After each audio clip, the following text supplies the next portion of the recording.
énergie de liaison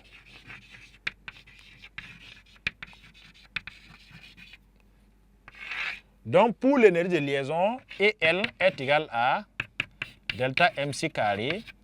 Donc comme on a déjà fait la démarche dans le premier cas, cette fois-ci on va prendre 1,88 fois 931,50.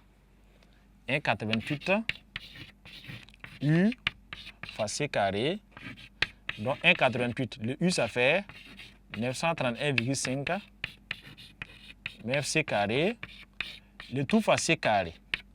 Et cette opération va nous fournir ici 1751,22 MeV.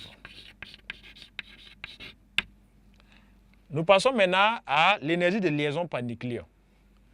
Énergie de liaison par nucléon.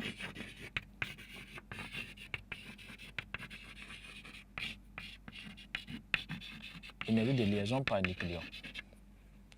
Pour l'énergie de liaison par nucléon, c'est la même démarche. Donc, E égale à EL divisé par A. Donc, nous allons prendre l'énergie de liaison là qui fait maintenant. On avait trouvé que ça fait 1751. 1751.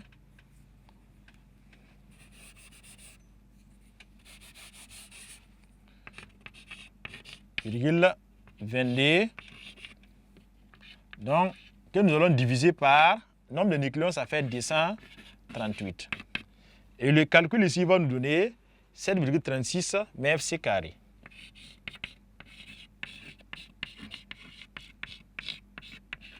Donc, voici pour l'énergie de liaison par nucléon de cet isotope.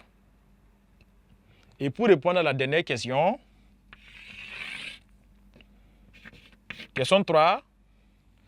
Parmi ces deux variétés, laquelle est plus stable? Justifiez la réponse. Donc, on avait dans le cours pour voir entre deux variétés, deux noyaux, des isotopes les plus stables, on regarde celui qui possède la plus grande énergie de liaison par nucléon. Nous avons constaté que pour l'uranium 235, ça fait 7,57 et pour l'uranium 238, ça fait 7,36.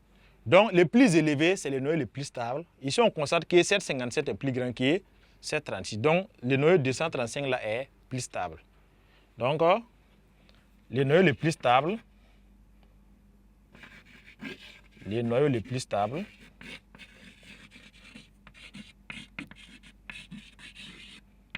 est U 235 92 car il possède la plus grande énergie de liaison par nucléon. Car son énergie, est-ce qu'on peut écrire une dernière ligne ici? Ok. Car son énergie de liaison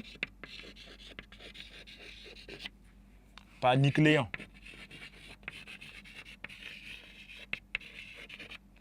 est plus élevée.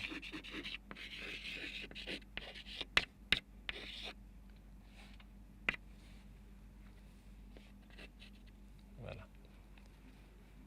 Donc, chers élèves, alors, c'est avec la réponse à cette question que nous mettons fin à cet exercice. Donc, de façon rappelée, de façon ramassée, donc, grosso modo, c'était de pouvoir donner la composition d'un noyau. Donc, en bas, c'est le nombre de protons. Pour avoir des neutrons, fait en haut, moins en bas. Donc, ce qu'on a fait avec les deux noyaux.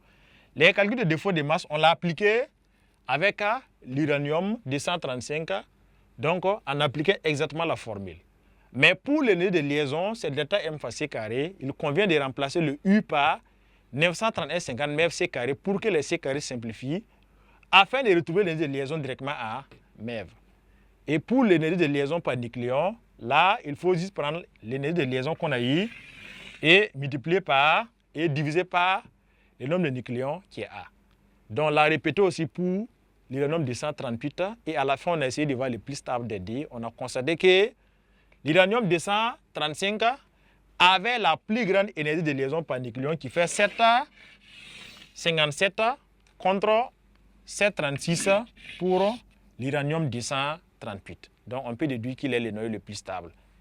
Donc, après ces répétitions, on espère que vous avez maîtrisé l'utilisation des relations qu'on a vues dans le cadre du cours et que l'utilisation de la formule U égale à 931,50 mètres carrés aussi a été assimilé.